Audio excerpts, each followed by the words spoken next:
Yan guys, for today's vlog, mag-aayos ako ng aking motor. Papalitan ko ng wire papuntang spark plug, yung kuha ko, palitan ko. Papuntang ignition coil dahil may damage na yung dating ng kabit, may mga butas na, grounded na.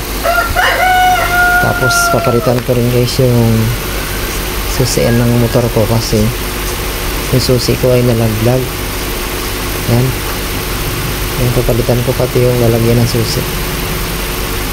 Nalaglag yung susi ko kasi maluwag na, so hindi ko alam kung saan ko naiwan. Bago dinairit ko na lang siya, pinagdikit ko na lang yung wire niya para umandar na.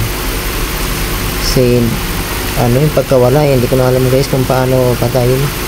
Inugot ko na lang dito sa spark plug.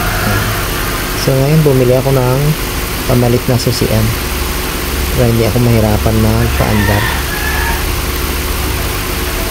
para maayos yung pagdala ko ng motor. Yan guys, susubukan ko paandarin.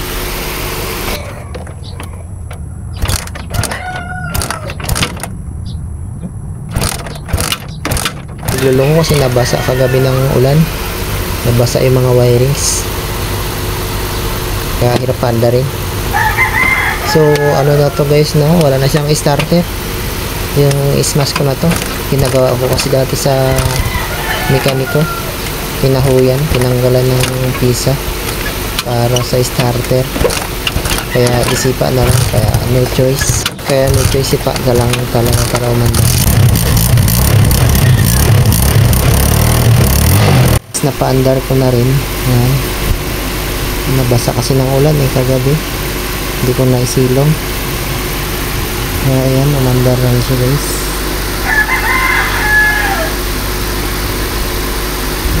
Nabasa kasi kagabi, kaya hirap paandarin. Ito yung sakit ng motor ko na to, sa tagal na rin kasi na gamit ko, bugbog siya sa gamit.